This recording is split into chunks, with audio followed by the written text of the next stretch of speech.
What if a single $20 bill could rewrite a life? Not just buy a meal, but purchase a future. We've all been there, facing a choice between looking away or stepping in.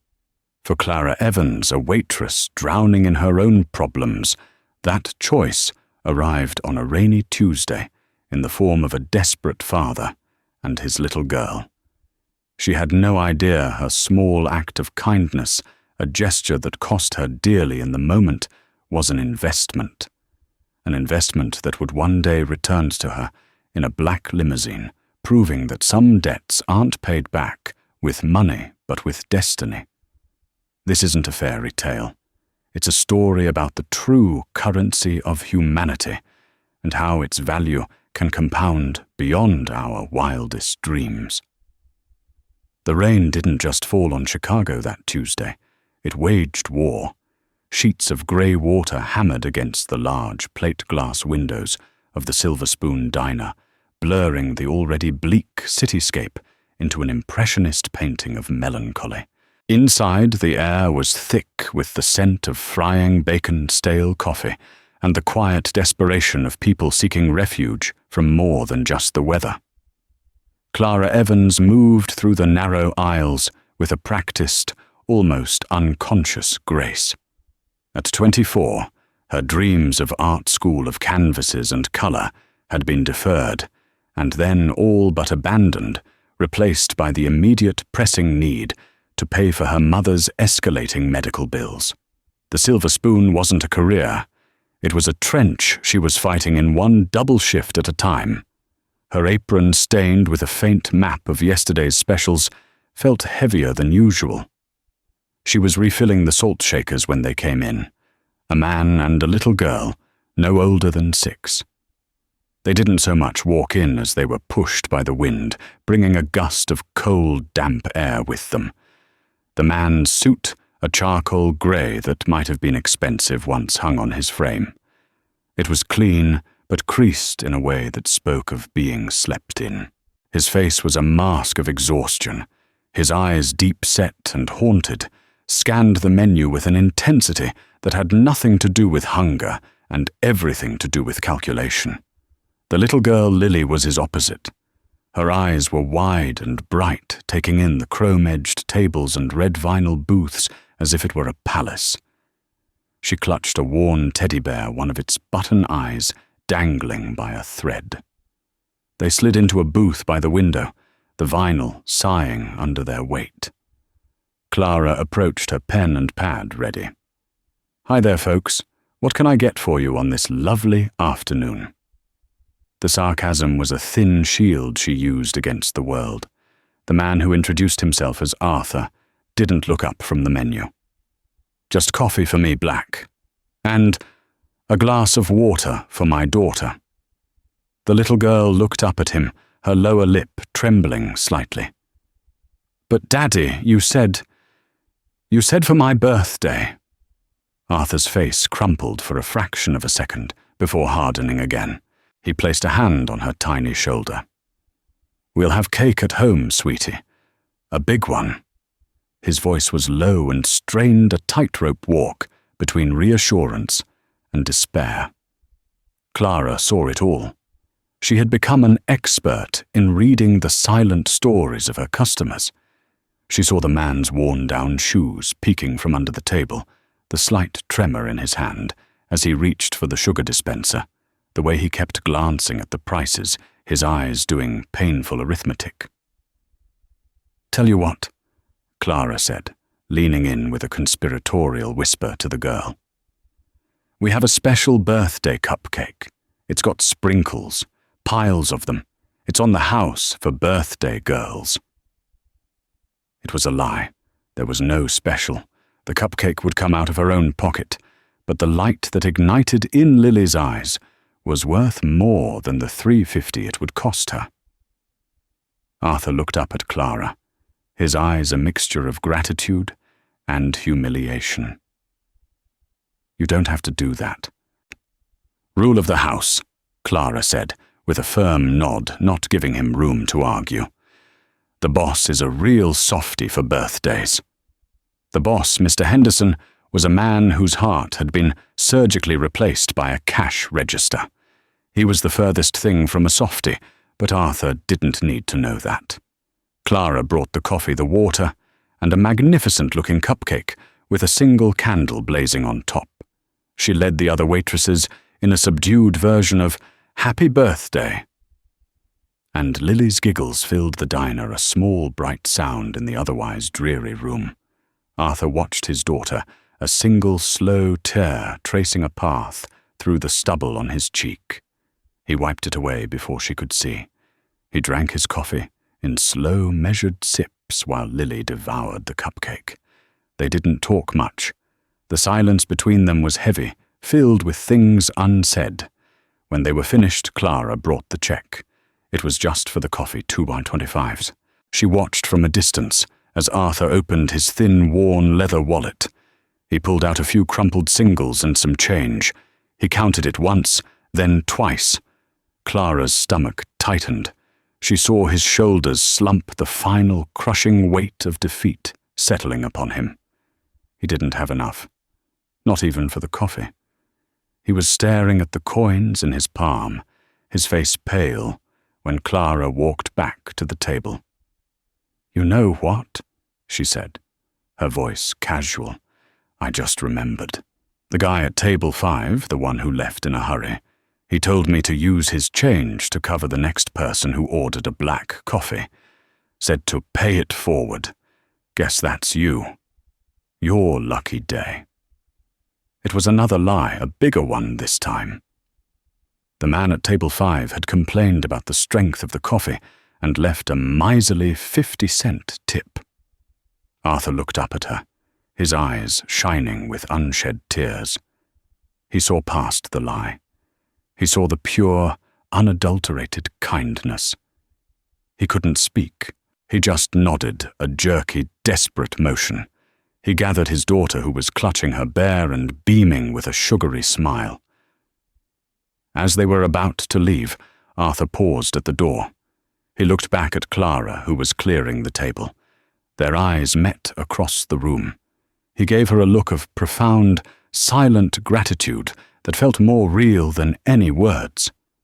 Then he and his daughter stepped out into the relentless rain and disappeared. Clara picked up the check and the few coins he had left on the table. It was 1.17. She went to the register, pulled a crumpled $20 bill from her own tips money she desperately needed for her mother's prescription copay, and paid for the coffee, the cupcake, and added a generous tip for herself on the receipt to make the books balance. She tucked the remaining money and Arthur's 1.17 into her pocket and took a deep breath. It was a stupid, reckless thing to do. Her mother needed that medicine. But as she looked out the window at the storm, she couldn't bring herself to regret it. For a fleeting moment, she had offered a stranger a small island of dignity in an ocean of despair. And sometimes that was all a person had to give. The warmth from Clara's act of charity lasted for about 15 minutes. It was a small glowing ember that was promptly extinguished by the cold boot of reality, a boot that belonged to Mr. Henderson. Henderson was a man who moved with a predatory stillness, his eyes missing nothing. He'd been watching from his small glass-walled office overlooking the diner floor. He had seen the cupcake. He had seen the hushed conversation at the register. And he had seen Clara put her own money in the till. As soon as the lunch rush subsided into a late-afternoon lull, he emerged. He didn't call her into his office. He preferred to make his lessons public. "Evans!" He barked, his voice cutting through the clatter of dishes from the kitchen. A word. He was standing by the register, tapping a thick finger on the Z report from the cash machine. Clara felt a familiar knot of dread tighten in her stomach. She wiped her hands on her apron and walked over, preparing her defenses. "Yes, Mr. Henderson. Explain this to me," he said, pointing to the receipt for table 7. 1 coffee, $2.25. 1 cupcake, $3.50. Total bill, $5.75. The payment tendered, however, was a $20 bill from your own pocket. and a tip was added to yourself for an order that was effectively a giveaway. It seems you've opened your own private charity, Evans. Is the Silver Spoon Diner now a non-profit organization that I was unaware of?" His voice was laced with a venomous sarcasm that made the other waitresses, Maria and Jean, suddenly very busy at the far end of the diner. "It was the little girl's birthday, Mr. Henderson," Clara said, keeping her voice level. "The man was having a hard time. I didn't want the kid to have a bad memory of her birthday." "A hard time?" Henderson scoffed, his lips curling into a sneer. "This is a business, not a soup kitchen. Every cupcake you give away, every coffee you comp, comes out of my bottom line. It comes out of the money I use to pay your wages." He leaned closer, his voice dropping to a low growl. "Or did you think the sprinkles were free? Did you think the electricity for the oven runs on your good intentions?" "It was my money," Clara insisted, her voice rising slightly. "I paid for it with my own tip money. The diner didn't lose a cent. In fact, you made a profit on the coffee he paid for." She immediately regretted the last part, knowing it was a lie he could easily disprove. Henderson's eyes narrowed. "Don't you dare lie to me. I saw him leave $1 and some change. You covered his entire bill and then some. You falsified a payment record. That's not just bad business, Evans. That's theft. You stole from me to give to him." "Theft, I used my own money." Clara's composure was cracking. "How is that theft? My product, my electricity, my table space, my time." He ticked off each item on his fingers. "You used my resources to conduct your personal act of charity. You undermined my authority and my business policies. What happens next time? A family of 5 comes in, looking sad. Are you going to cover their steak dinners? Where does it end?" He snatched the receipt from the register's spindle and tore it in half, letting the pieces flutter to the floor. "It ends now," he said, his voice cold and final. "Get your things. You're fired." The word hung in the air, heavy and suffocating. Fired. Over a cupcake. Over a single act of compassion. Maria and Jean froze their eyes wide with shock and sympathy. "You can't be serious," Clara whispered, stunned. "I'm a good worker. I'm never late. My tables always tip well. Your performance is not the issue. Your judgment is. You're a liability. This is a place of business, and you've proven you can't separate your bleeding heart from my balance sheet. Clock out. Your final paycheck will be mailed to you." He turned and walked back to his office without another glance, the glass door shutting with a soft, definitive click. Clara stood there for a long moment, the sounds of the diner fading into a dull roar in her ears. The clatter of plates, the hum of the refrigerator, the distant rumble of thunder. It all seemed to be coming from 1,000,000 miles away. She felt 100 pairs of eyes on her, the sympathetic gazes of the few remaining customers, the pitying looks from her co-workers. Humiliation washed over her, hot and prickly. Slowly she untied her apron, the one with the faint map of yesterday's specials, and folded it neatly, placing it on the counter. She walked to the small staff locker room in the back, her movements stiff and robotic.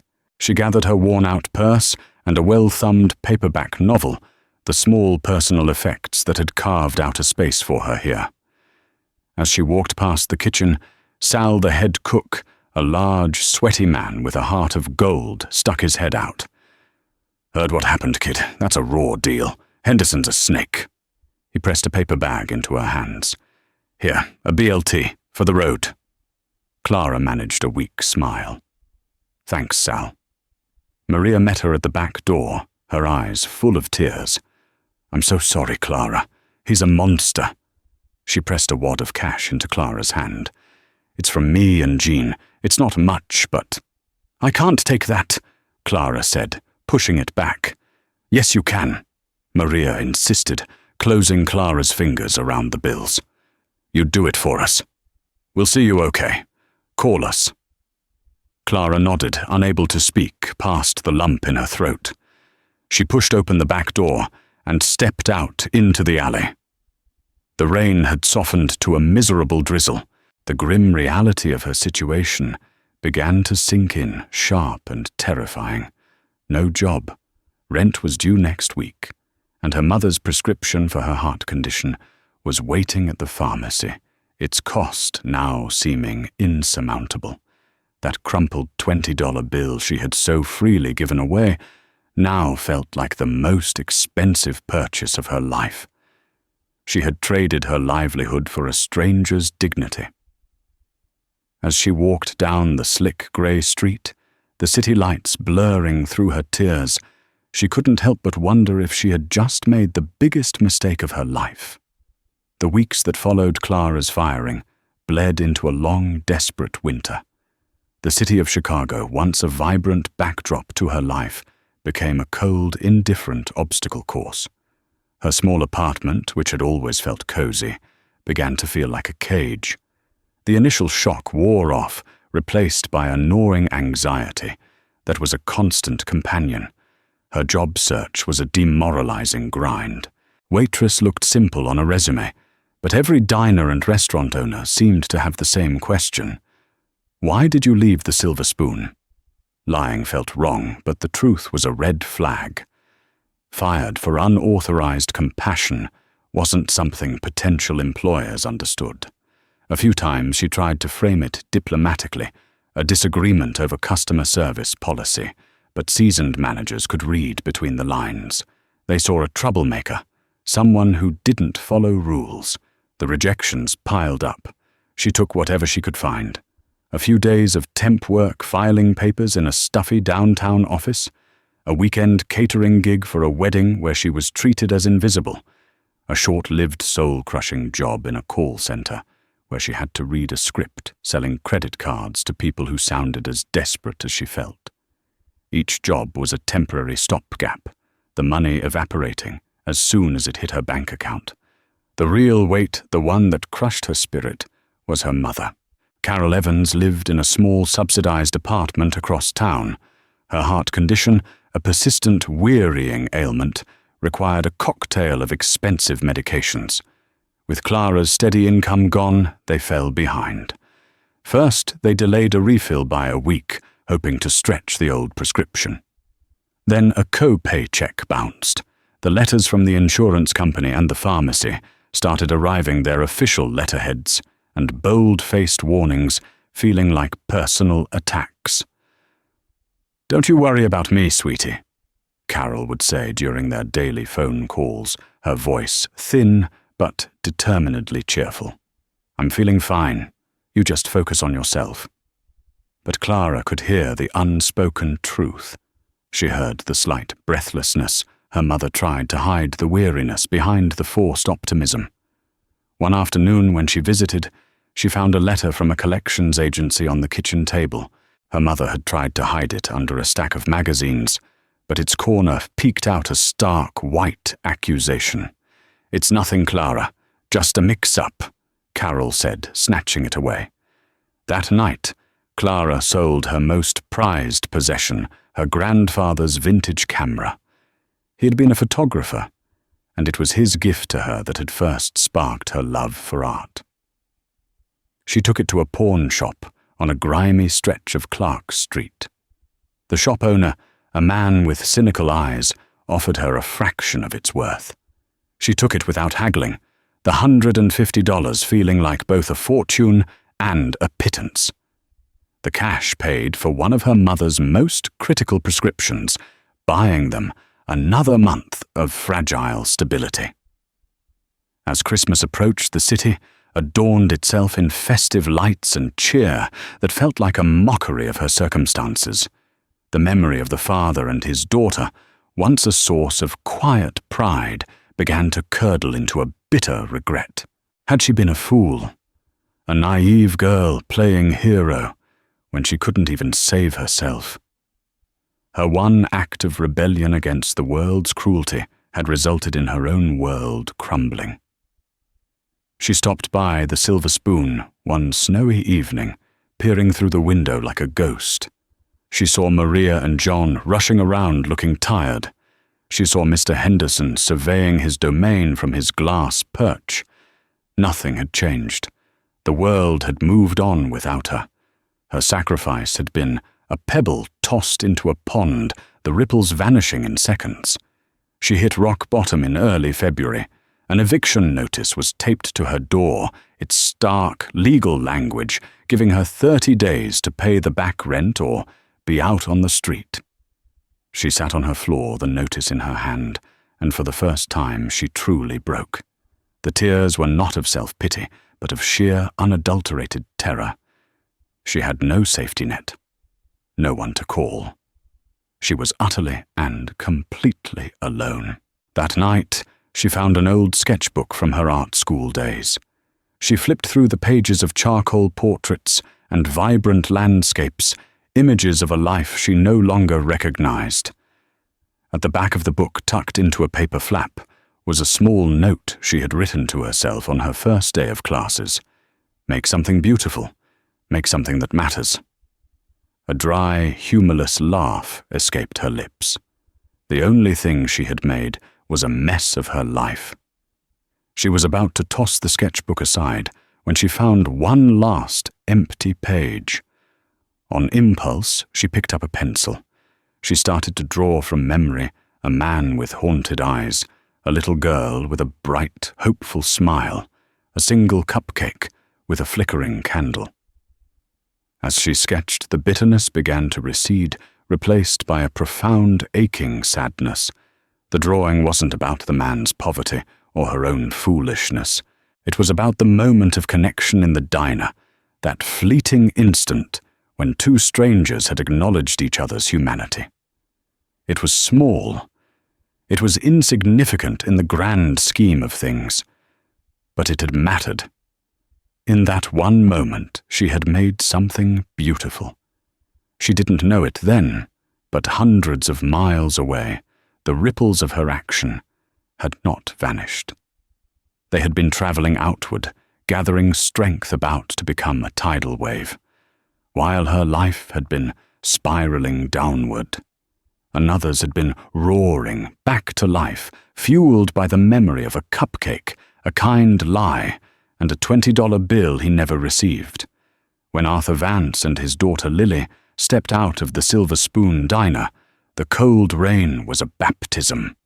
He felt stripped bare, his pride and dignity flayed away, leaving only raw shame.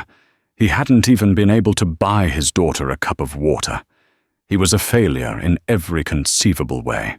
He clutched Lily's hand, her warmth a small anchor in his personal storm. They rode the bus in silence, the city's neon lights smearing across the rain-streaked windows. They were staying in a grim single-room apartment in a rundown part of town, the last bastion before absolute homelessness. That night, after Lily fell asleep, hugging her teddy bear, Arthur sat at a rickety table under the light of a single bare bulb. He couldn't stop thinking about the waitress. Her name tag had said Clara. He replayed her lie in his head.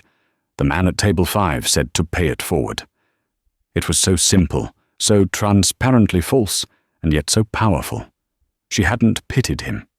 She had protected him. She had shielded his daughter from his failure, and in doing so, had shielded him from the full, crushing weight of his own despair. His life hadn't always been like this. Just 1 year ago, Arthur Vance was the celebrated CEO of a promising tech startup, Innovate Dynamics.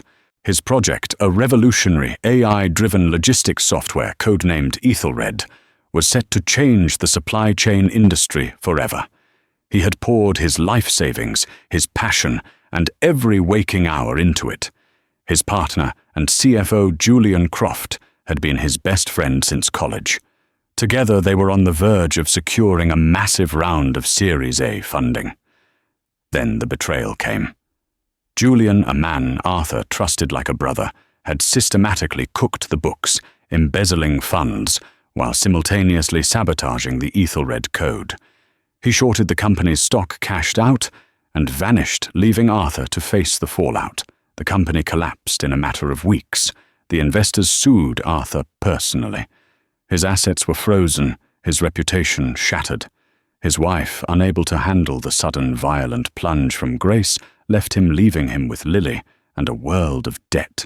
He'd spent the last 6 months in a daze of court dates, fruitless job searches, and the slow, agonizing process of selling every possession of value. He had hit the bottom of the barrel. The $1.17 in his pocket that day was literally his last dollar in the world. But Clara's kindness had struck a match in the darkness of his mind. It was a reminder that the world wasn't entirely transactional, that goodness still existed. It was a sliver of hope that he clung to with the ferocity of a drowning man. He looked at his sleeping daughter, and then at his old battered laptop.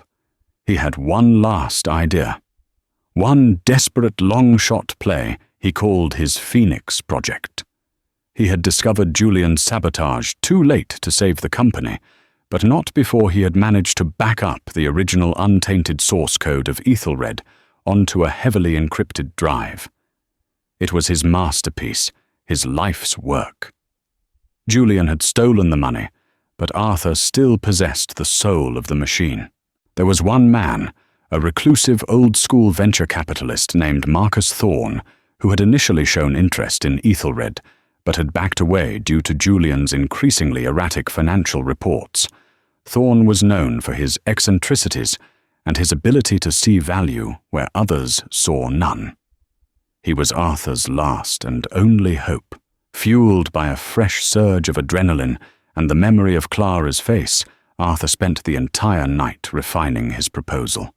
He didn't just present the code.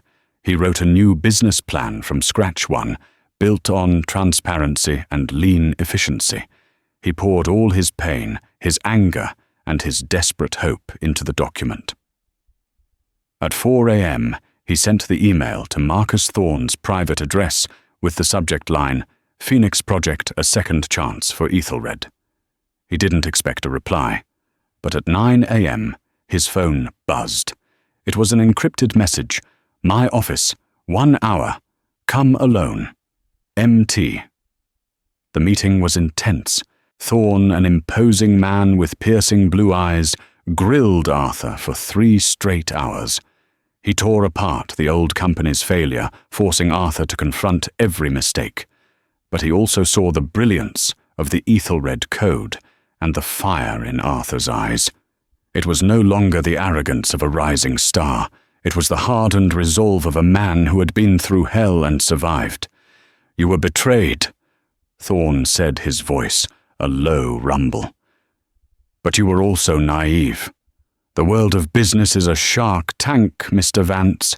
It seems you've learned how to spot the dorsal fins." Thorne agreed to fund him, but the terms were brutal. A minimal seed investment, a skeleton crew, and a 6-month deadline to produce a working, market-ready prototype. If he succeeded, Thorne would fund him to the moon. If he failed, he would lose everything, including the rights to his own code. Arthur accepted without hesitation. The next 6 months were a blur of relentless work. He moved himself and Lily into a small apartment provided by Thorne's company. He hired a small team of loyal, brilliant coders who believed in the project. They worked out of a sterile, windowless office, fueled by cheap coffee and the sheer force of Arthur's will. He was no longer just a CEO. He was a leader forged in failure, more focused, more driven, and infinitely wiser than before. He coded, he managed, he pitched. He balanced his 18-hour workdays with being a single father to Lily reading her bedtime stories, with his mind still churning through algorithms. The memory of that rainy day at the diner became his talisman. Whenever he felt overwhelmed, he would think of the waitress Clara. Her simple act of grace had been the catalyst for everything. He promised himself that if he ever made it back, His first order of business would be to find her. The breakthrough came in the 5th month. Ethelred didn't just work, it was a quantum leap beyond anything on the market. It could predict supply chain disruptions with 99.8% accuracy, rerouting global shipments in real time. It was revolutionary. Marcus Thorne was ecstatic. The initial prototype secured a pilot program with a major international shipping conglomerate, Viridian Logistics. The results were staggering. Viridian's efficiency increased by 30% in the first quarter. The contract they offered was worth hundreds of millions. The Phoenix project had risen from the ashes. Money poured in. Innovate Dynamics was reborn stronger and more powerful than before. Within 18 months of that rainy day in the diner, Arthur Vance was not just back on his feet. He was a billionaire. He bought a penthouse apartment overlooking Lake Michigan, hired the best tutors for Lily, and established a new life of unbelievable wealth and success. But amidst the boardroom meetings and the black tie galas, the memory of the Silver Spoon Diner and the waitress named Clara never faded. He owed her a debt, not of money, but of hope. And Arthur Vance was a man who always paid his debts. He hired a private investigator. The task was simple: find Clara Evans, former waitress at the Silver Spoon, and report back on her current circumstances. The report he received a week later made his blood run cold. It detailed her firing, her financial struggles, her mother's illness, the pawned camera, the eviction notice. He had been soaring while she had been sinking, all because of an act of kindness directed at him. The thought filled him with a profound sense of shame and an iron resolve. He wasn't just going to thank her. He was going to change her life as completely as she had changed his. The black limousine moved through the slushy Chicago streets like a shark through murky water. It was a vehicle so out of place in Clara's gritty working-class neighborhood that people on the sidewalk stopped and stared. Inside, Arthur Vance stared out the tinted window, his heart pounding with an anxiety he hadn't felt since his meeting with Marcus Thorne. He was dressed in a bespoke Italian suit that cost more than Clara's annual rent, but he felt as vulnerable as he had in his old slept-in suit. The private investigator's report lay on the seat beside him, its cold typed words a testament to her suffering. He had also learned about Mr. Henderson and the diner's ownership. The plan he had formulated was audacious, but it felt right. It felt like justice. The limo pulled up in front of her tenement building, the same one from the eviction notice. Arthur took a deep breath, stepped out of the car and told his driver, "Wait for me." Clara answered the door on the third knock. She was thinner than he remembered, with dark circles under her eyes that hadn't been there before. She was wearing a faded sweatshirt and paint-stained jeans. Her hair was pulled back in a messy bun. She was in the middle of packing her meager belongings into cardboard boxes. She looked at the impossibly well-dressed man on her doorstep, a flicker of confusion in her eyes. "Can I help you?" "Clara Evans?" Arthur asked, his voice steady. "Yes. Who are you?" "My name is Arthur Vance. My daughter Lily and I. We were in your diner about 1.5 years ago. It was raining. It was her birthday." Recognition dawned on Clara's face, followed immediately by a wave of suspicion. Her life had taught her to be wary of strange men in expensive suits. "I remember," she said coolly, her hand tightening on the doorknob. "Look, if you're here to... I don't know what you're here for, but I'm kind of busy." "I'm here to thank you," Arthur said, his voice earnest, "and to apologize. I found out what happened to you after we left. I know your manager, Mr. Henderson, fired you because of what you did for us." Clara's tough exterior faltered. The memory was still a fresh wound. "How did you—" "I had someone find you," he admitted. "Clara, what you did that day. It was more than just a cupcake and a cup of coffee. You gave me hope when I had none left. You were the reason I was able to turn my life around." He gestured to the limousine parked at the curb. "My life is very different now, and I owe it in a very real way to you. I'm here to pay back the debt." Clara let out a short, bitter laugh. "The debt? It was a 5075 bill. You don't have to do this. I'm fine." The cardboard boxes stacked behind her told a different story. "It was never about the money," Arthur said gently. "Please just give me 10 minutes of your time. Let me take you somewhere."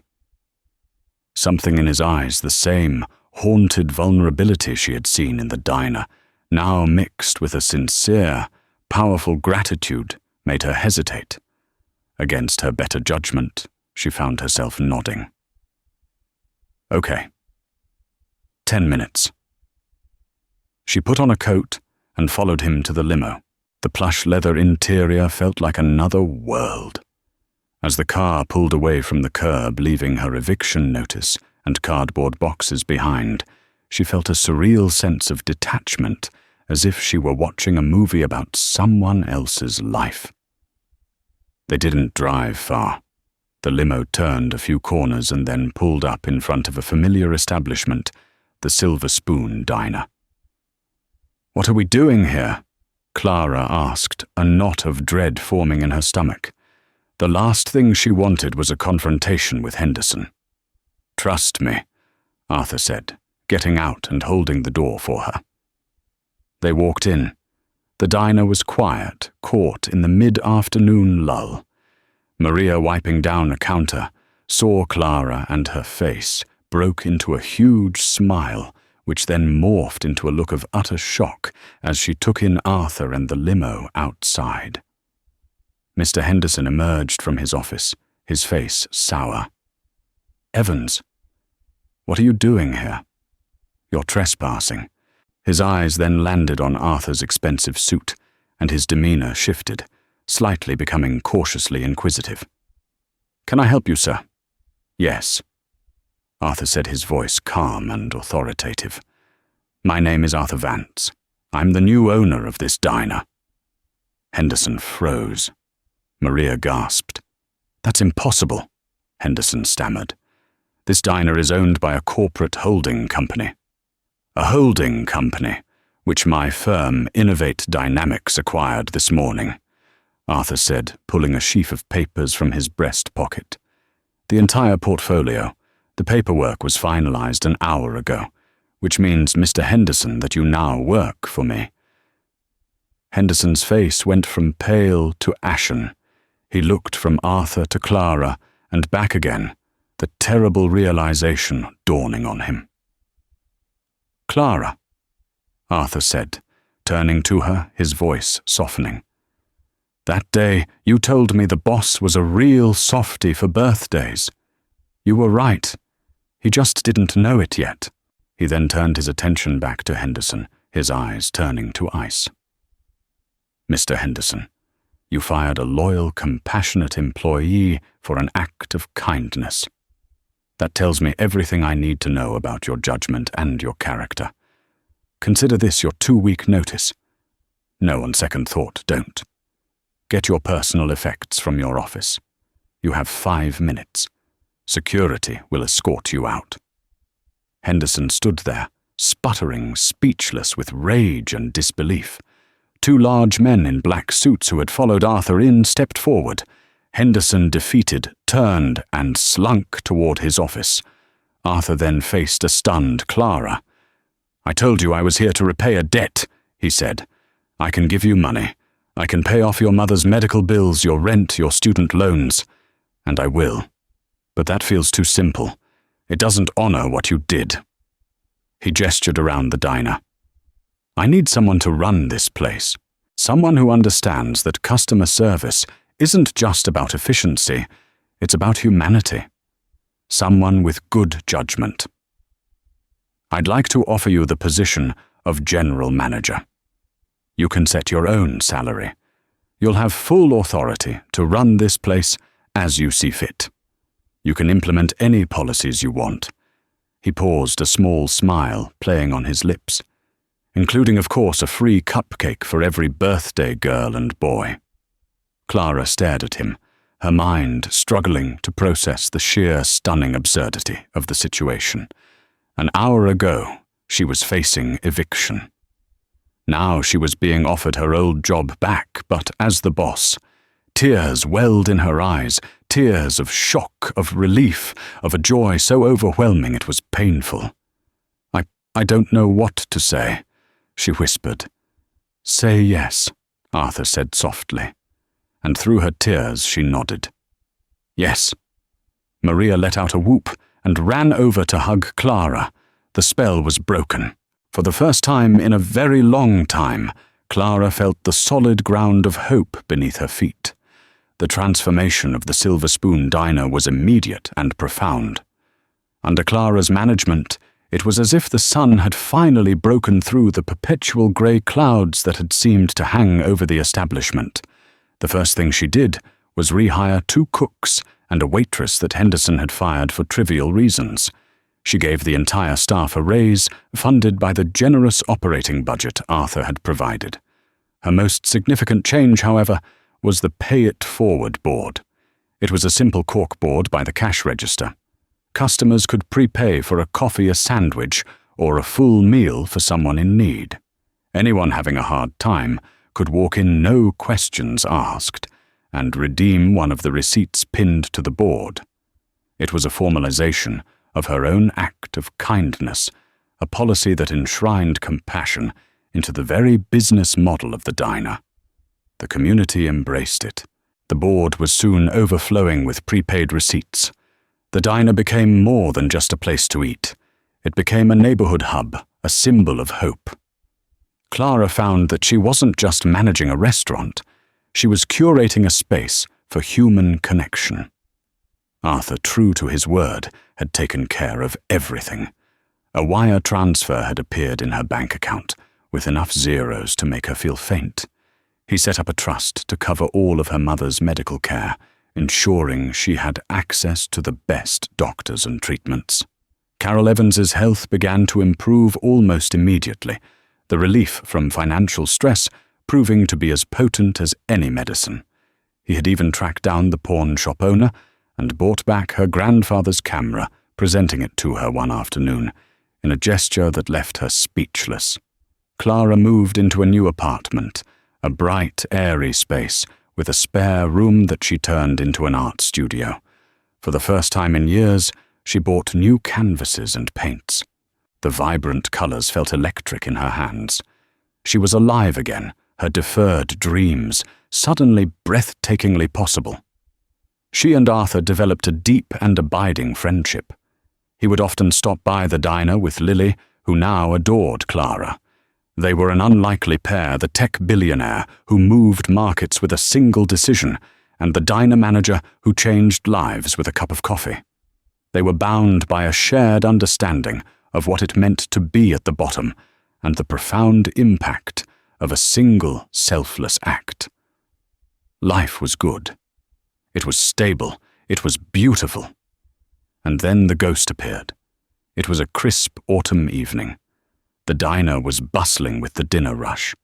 Clara was behind the counter, helping Maria with a backlog of orders when the bell above the door chimed. A man stepped in his presence, immediately sucking the warmth out of the room. He was impeccably dressed in a sharp, dark suit with a cruel, handsome face and eyes that scanned the room with a proprietary air. He looked like a wolf that had wandered into a sheep pen. He ignored the "Please wait to be seated" sign and walked directly to the booth in the back where Arthur and Lily were having their weekly dinner.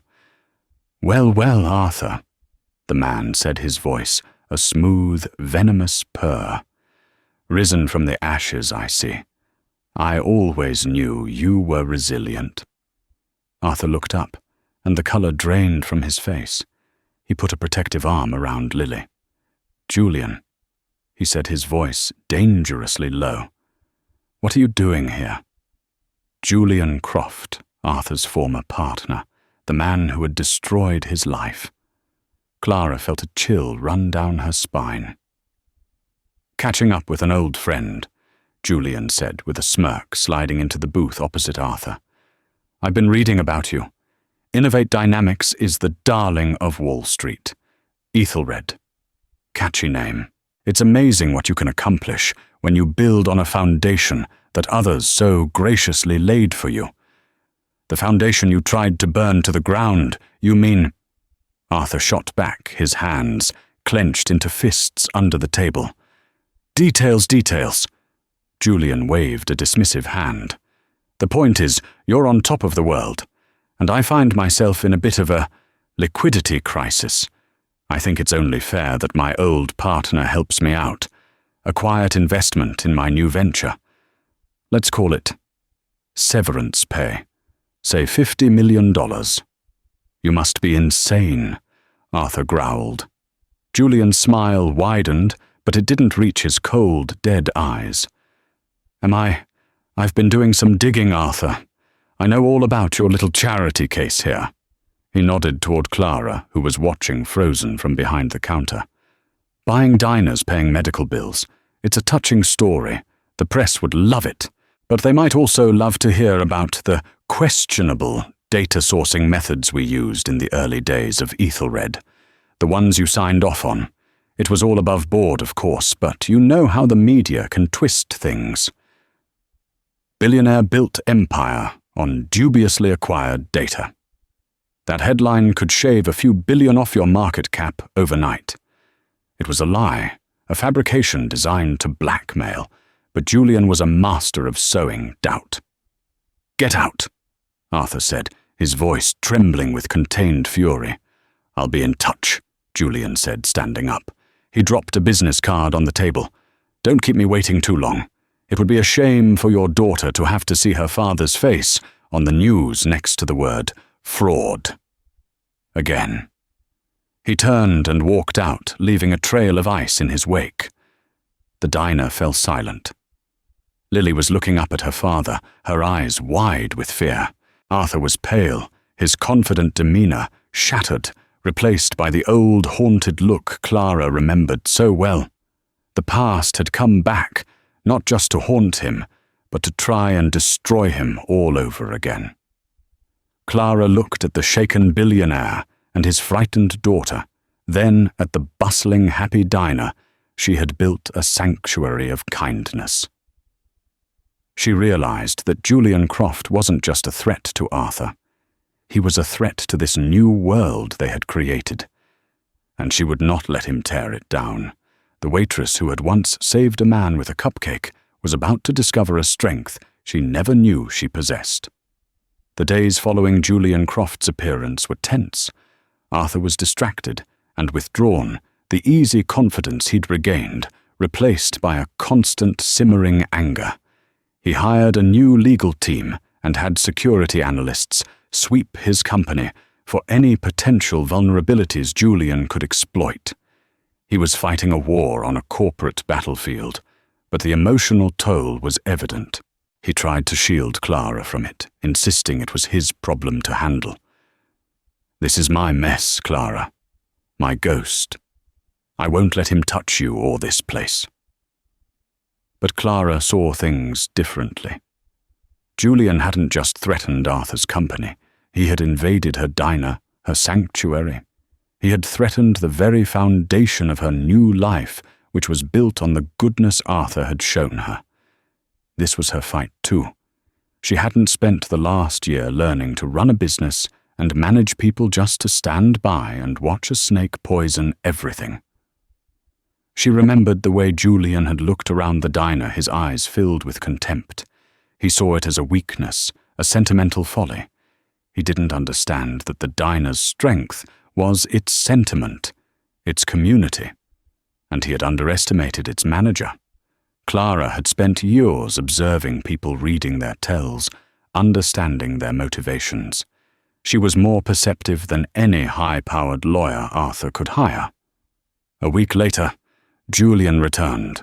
He came in the late afternoon when the diner was quiet. Clara saw him get out of a sleek black sports car, and her heart began to race. She sent Maria to the back on a pretext. She wanted to face him alone. She pressed the small record button on her phone and slid it under the counter. Julian slid into a booth, a smug look on his face. "The lady of the manor," he said mockingly. "I've come to see if Arthur has come to his senses." "He's not here," Clara said, her voice even. She walked over to his table, a coffee pot in her hand. "Can I get you something? Coffee?" "Don't play games with me, waitress," he sneered. "You're in over your head." "Am I?" Clara said, placing a cup in front of him. "You see, I don't think so. I think you're the one who's in over his head. You're broke, aren't you, Julian? The money you stole ran out. You made some bad investments, tried to live the high life, and now you're desperate. That's why you're here. This isn't a power play. It's a beggar's plea." Julian's smirk faltered. "You don't know anything about me." "I know your type," Clara continued, her voice gaining strength. "You prey on good people because you are incapable of building anything yourself. You see Arthur's success, and you think you're entitled to a piece of it. But you didn't just betray him. You destroyed a company. You put dozens of people out of work. You hurt families. What you did to Arthur and Lily, that's a debt you can never repay." "Save the sanctimonious speech," he snapped. "Arthur's not clean. Those early data sourcing contracts were aggressive. I can make them look very, very dirty." "But they weren't, were they?" Clara pressed, leaning forward. "They were just industry standard. You have nothing, Julian. Nothing but bluff and bluster. You're hoping the threat alone is enough to scare him into paying you to go away. But you miscalculated. You didn't account for him having people on his side who actually care about him." Rage flashed in Julian's eyes. He stood up, his voice, a low, threatening hiss. "You think you're clever.